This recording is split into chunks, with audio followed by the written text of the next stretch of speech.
We are still here at the Mobile World Forum 2011 in sunny Miami, although today is not very sunny for those of you who are not here at the show and are wondering if you're someplace else cold. Mm-hmm. We're here with a lot of not rain, but today is not that sunny. Mm-hmm. A good way to keep us in the conference, right? Absolutely, yeah. So we're here with a company called Arisent, and I'd like you to tell us a little bit on your company, what you guys do, Arisent, and after that, tell us what is your interest in Latin America, why Latin America is suddenly an important target for your company. Okay, sure. Well, thanks for having me on this conversation. So the Arisent Group is really a company that's formed by the merger of several companies, and we used to be part of the General Motors Corporation Hughes Network Systems. Okay. So we were really the software development center for Hughes Network Systems, called Hughes Software Systems. It's also the merger of another company called Datalinks, and there's a group called the Frog Design. This is a company which excels in user experience, okay, which is part of the Arisent Group.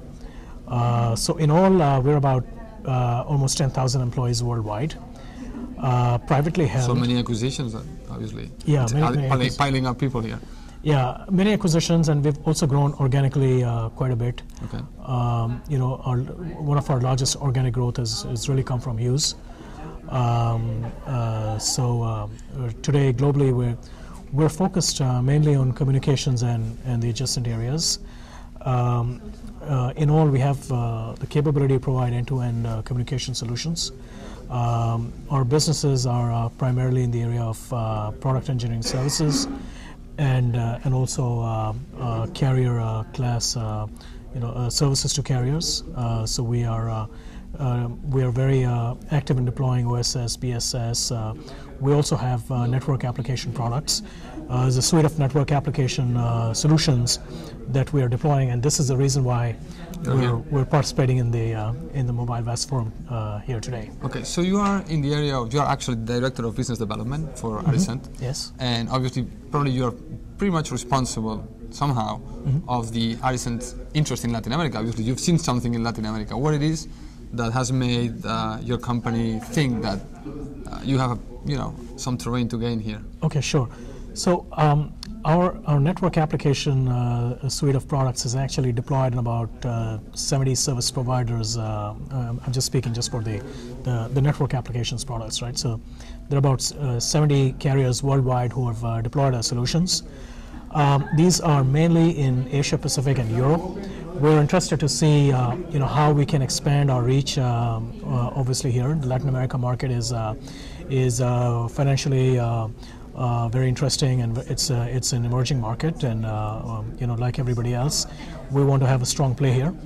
And we have Miguel here who's supporting us. Okay. So Miguel is actually behind the camera. Miguel is with our team. You can see it, but Miguel is actually there. Yeah.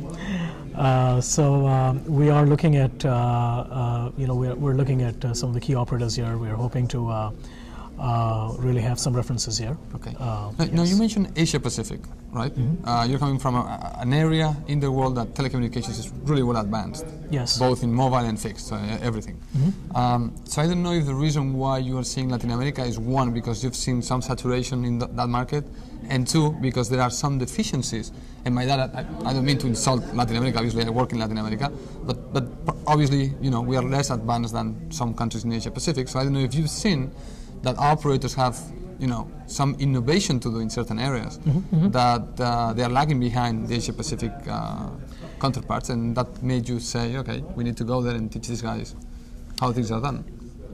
Well, in my experience, I think the markets are very different, right? If you look at the market in North America, the carriers there it's easier to approach them, and they are more willing to fund research and development, right? They're willing to pay up front for solutions or services that you deploy, or at least partially, if not completely, okay. Right? I think the market in Asia Pacific is very different. In India specifically, The model which is predominant and which is a popular one is the famous revenue sharing model, right? Yeah. So so that market is competitive, it's challenging, but it's it's more of a revenue share kind of a I would say market. Latin America should go in that area. No? Yeah, yeah. What do you think?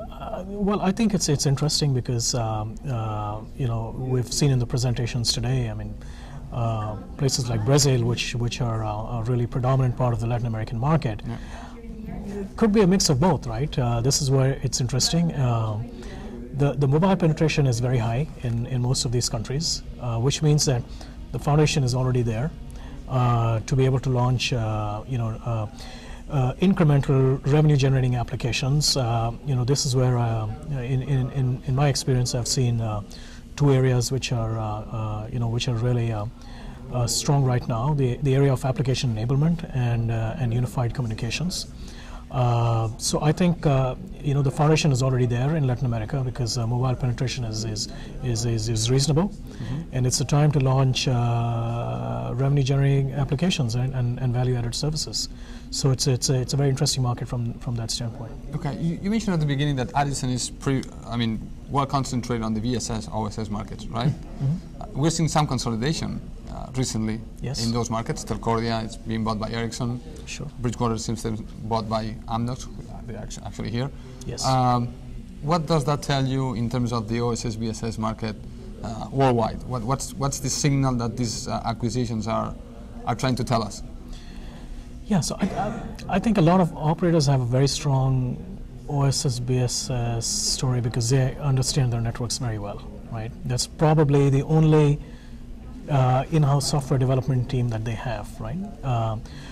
Where Addison really comes in is we come in more from a system integration standpoint, right? And a software development standpoint, because most of the carriers have small or very little software development teams, and that's a value that we bring to these operators.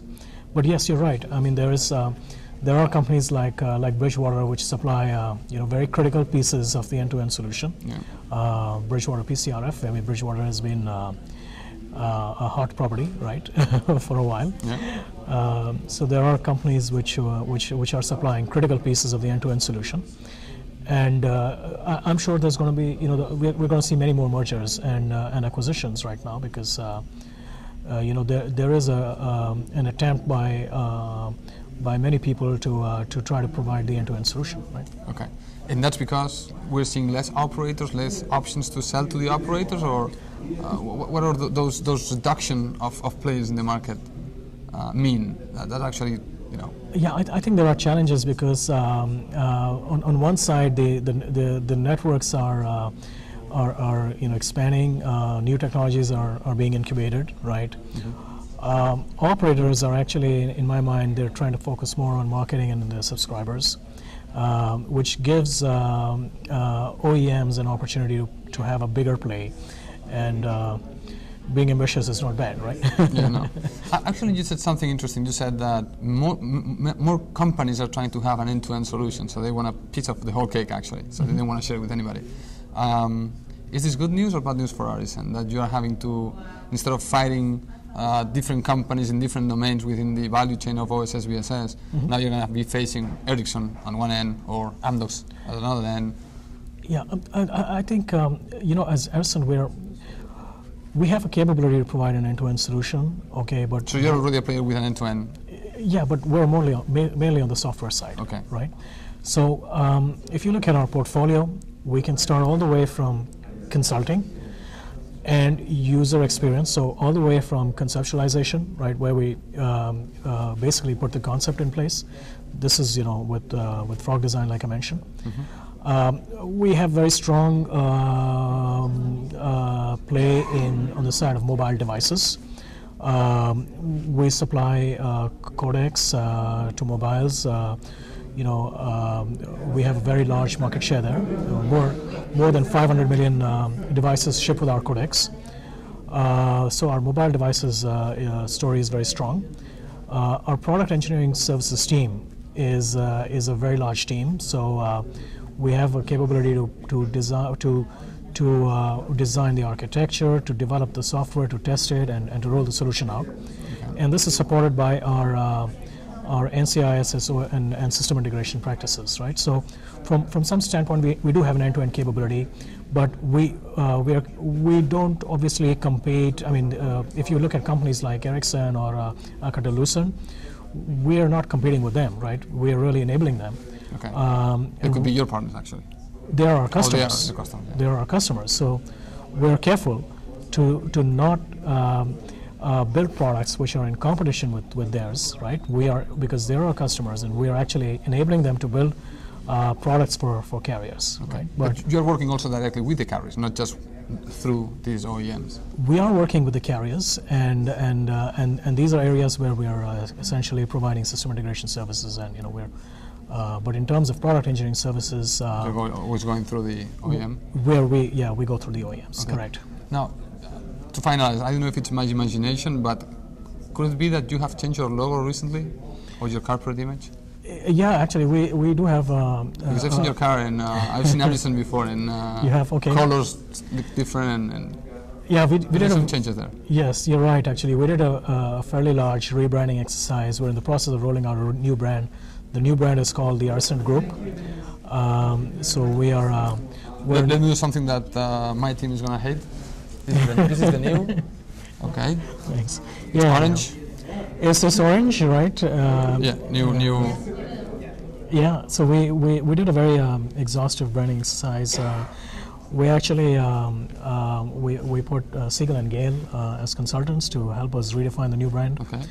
They spoke to our customers. They spoke to our customers' customers. They spoke to our employees, and we're in the process of rolling out the new brand. It's very exciting. Well, next time you change your brand, we have our marketing team here. Okay. Marketing director. He has great ideas. All right. Really cool. Look at his suit. He's telling you that. Yeah, he's full of good ideas for branding. I can see that. Absolutely. Yeah, all right. Okay. Well, thank you for joining us. Well, thank you. And talk to you soon. Yeah. Good luck.